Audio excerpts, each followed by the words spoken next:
नमस्कार साथियों, OP classes में आपका पुनः स्वागत है। घटना चक्र पूर्वावलोकन इतिहास से संबंधित हमारी जो सीरीज चल रही थी उसके अगले वीडियो में आप सभी का स्वागत है।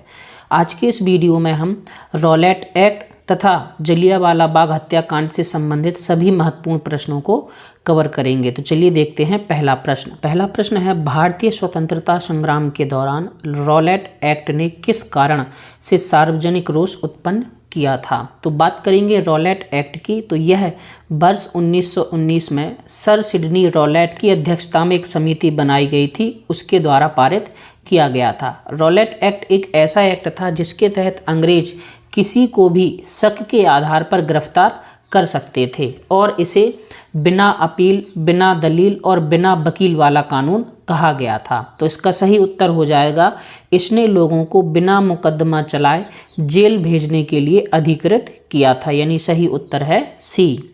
दूसरा प्रश्न है, रॉलेट एक्ट लाने का क्या प्रयोजन था। तो रॉलेट एक्ट जो वर्ष 1919 में पारित हुआ था उसके तहत राष्ट्रीय और क्रांतिकारी गतिविधियों पर रोक लगाने की कोशिश की गई थी।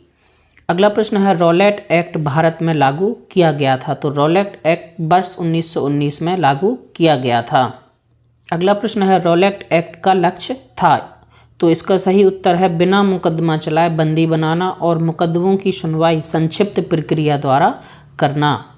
अगला प्रश्न है, रॉलेट सत्याग्रह के संदर्भ में निम्नलिखित में से कौन सा कथन सही है। पहला है, रॉलेट अधिनियम सेडिशन कमेटी की सिफारिश पर आधारित था, तो ये सही है।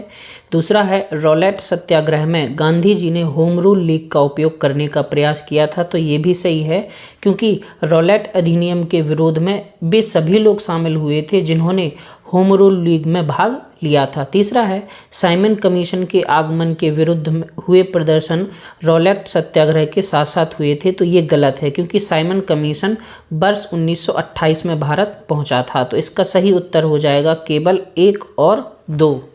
अगला प्रश्न है, जब रॉलेट एक्ट पारित हुआ उस समय भारत का वायसराय कौन था। तो रॉलेट एक्ट वर्ष 1919 में पारित किया गया था और इस समय भारत के वायसराय लॉर्ड चेम्सफोर्ड थे।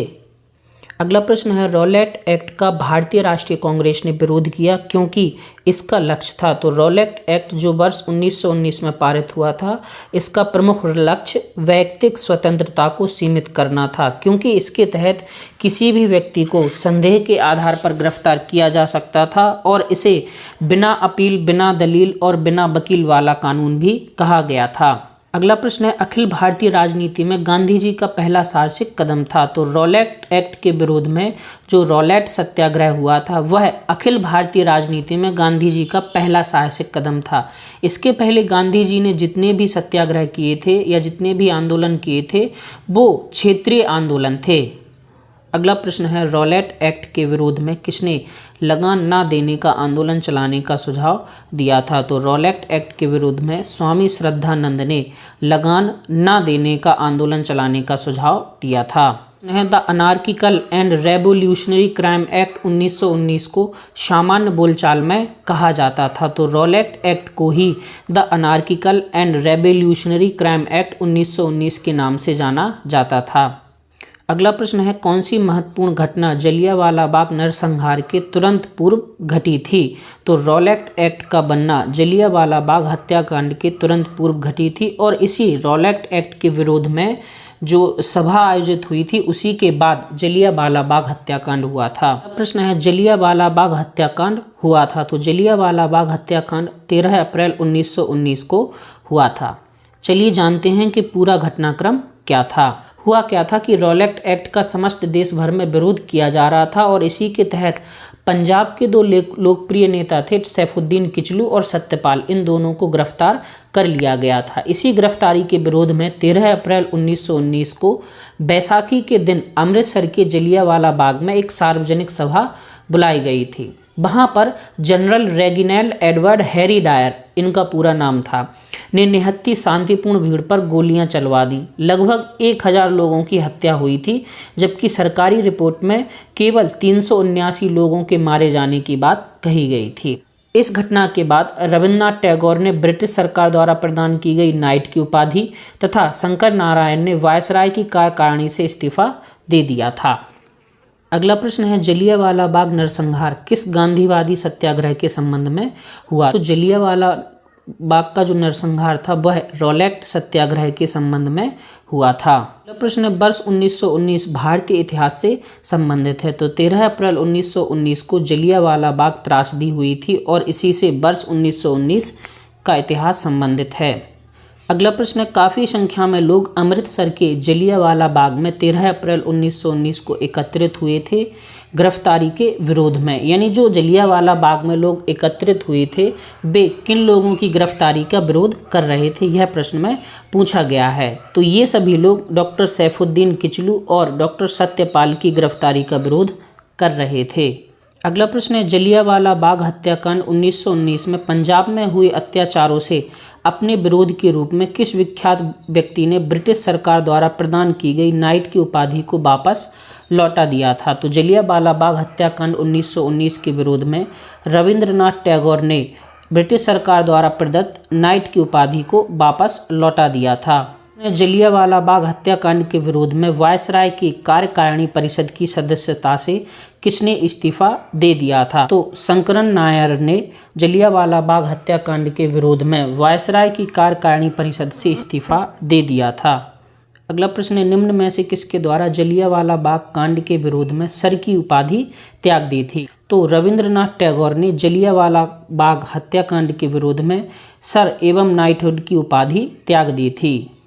अगला प्रश्न है हंटर आयोग की नियुक्ति की गई थी। तो जलियांवाला बाग हत्याकांड के बाद ब्रिटिश सरकार ने इस हत्याकांड की जांच के लिए हंटर कमीशन या हंटर आयोग की नियुक्ति की थी। हालांकि इस हंटर आयोग ने सरकार को और जनरल डायर को निर्दोष बताया था। अगला प्रश्न है जलियांवाला बाग हत्याकांड के लिए जिम्मेदार ओ डायर को निम्न में से किसने मारा था। तो जलियांवाला बाग हत्याकांड के लिए जिम्मेदार ओ डायर को सरदार ऊधम सिंह ने मारा था। अगला प्रश्न है ऊधम सिंह ने लंदन में मारा था। तो ऊधम सिंह ने लंदन में सर माइकल ओ डायर को मारा था। ये वही माइकल ओ डायर हैं जो कि जलियांवाला बाग हत्याकांड के दोषी थे। अगला प्रश्न है जलियांवाला बाग नरसंहार में कांग्रेस जांच समिति की रिपोर्ट का प्रारूप लिखने का कार्य सौंपा गया था। तो जलियांवाला बाग नरसंहार पर जो कांग्रेस की तरफ से कांग्रेस जांच समिति बनाई गई थी उसकी रिपोर्ट का प्रारूप लिखने का काम महात्मा गांधी को सौंपा गया था। अगला प्रश्न है 1919 में जघन्य जलियांवाला बाग हत्याकांड के समय भारत का वायसराय कौन था। तो वर्ष 1919 में भारत का वायसराय लॉर्ड चेम्सफोर्ड था। अगला प्रश्न है निम्नलिखित घटनाओं में से किस एक को मॉन्टेग्यू ने निवारक हत्या के नाम से विशेषीकृत किया था। तो जलियांवाला बाग नरसंहार को मॉन्टेग्यू ने निवारक हत्या के नाम से वर्गीकृत या विशेषीकृत किया था। अगला प्रश्न है निम्नलिखित में से किसके कारण सार्वजनिक रोष की लहर उभरी जिसके फलस्वरूप जलियांवाला बाग में ब्रिटिश द्वारा नरसंहार की घटना घटी थी। तो जलियांवाला बाग में सैफुद्दीन किचलू और सत्यपाल ये जो प्रमुख नेता थे उनकी गिरफ्तारी के विरोध में प्रदर्शन हो रहा था और यह गिरफ्तारी रॉलेट एक्ट के तहत की गई थी। जलियांवाला बाग हत्याकांड से संबंधित सभी महत्वपूर्ण प्रश्नों को कवर किया। घटना चक्र पूर्वावलोकन सीरीज से संबंधित इस क्लास के बारे में अगर आपकी कोई शिकायत या सुझाव हैं तो नीचे कमेंट बॉक्स में कमेंट करके ज़रूर बताएं।